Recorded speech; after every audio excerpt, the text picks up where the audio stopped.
नाम सुना होगा महमूद गजनवी और अय्याज का। इनका बाहम मोहब्बत का रिश्ता बहुत गहरा था। अय्याज टूट के चाहता था बादशाह को। अब दीगर मुसाहिबीन हसद करते थे, बुग़्ज़ रखते थे। वो कहते थे ये कोई क्या इसमें करिश्मा और कमाल है कि बादशाह इसको इतना ही चाहता है। तो बादशाह जब उन वज़ारा का, मशीरों का हसद हद से बढ़ा हुआ देखा तो एक दिन सबको अपने दरबार में हाजिर किया।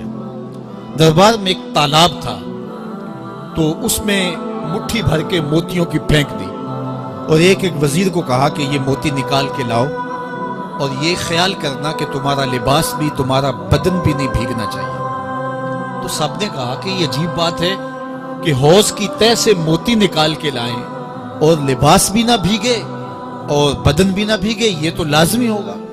फिर दूसरे वजीर को कहता कि ये मोती निकाल के लाओ, तुम्हारा लिबास भी नहीं भीगना चाहिए, तुम्हारा बदन भी नहीं भीगना चाहिए। तो वो आगे से हुज्जत करता, ये कैसे हो सकता है कि बदन भी और लिबास भी ना भीगे और मोती भी निकाल लाऊं। तीसरे को, चौथे को, पांचवें को, हर एक आगे से हुज्जत करे, ये कैसे हो सकता है। फिर अय्याज आ गया तो बादशाह ने अय्याज को कहा कि ये मोती निकाल के लाने हैं और तुम्हारा लिबास भी और तुम्हारा बदन भी नहीं भीगना चाहिए। अय्याज ने फौरन छलांग लगाई और मोती निकाले। जब बाहर निकला तो बदन और लिबास पानी से नुचड़ रहा था। तो ऐसे मोती बादशाह को पेश किए और बदन कप कपा रहा था। तो बादशाह बड़े गुस्से से कहा कि अय्याज, तुम्हारा बदन भीग गया, तुम्हारे कपड़े भी भीग गए। मैंने कहा था लिबास भी नहीं भीगना चाहिए, कपड़े भी नहीं भीगने चाहिए। तो अय्याज बड़ी लजाजत से अर्ज करने लगा, बादशाह सलामत, आपके दो हुक्म थे।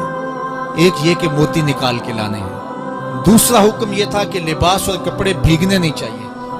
तो एक हुक्म मैंने पूरा कर दिया है, दूसरे की माफी चाहता हूं। तो साहिब, अल्लाह ने हजरत इंसान के सीने में जज्बात का एक जहां आबाद किया है। शैतान को भी इंसान के पीछे लगा दिया, इसकी आजमाइश के लिए, इसके इम्तिहान के लिए। नफ्स भी इसके अंदर मौजूद है और दूसरी जानब इसको गुनाहों से मना भी किया और नेकी की तलकीन भी की। अब कितनी मुश्किल जिंदगी है हजरत इंसान की। आई जान शिकंजे अंदर जिवें वेलने दे विच गन्ना। कितनी मुश्किल जिंदगी है।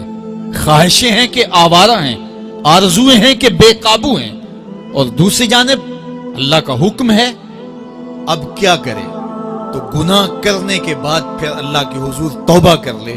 जो मुमर्रद हो जाए तो उस पर अकड़े ना और उस पे मुसर ना रहे, उस पे असरार ना करे, बल्कि फौरन अल्लाह के हुजूर तौबा करे। गुनाह करने के बाद बंदा जब तौबा करता है, अत्ताइबु मिनज़्ज़म्बि कमन ला ज़म्ब लहू, तो वो ऐसे होता है जिस तरह उसने गुनाह किया हुआ ही नहीं। बंदा 100 बार गुनाह करके तौबा करे, अल्लाह 100 बार माफ फरमाए।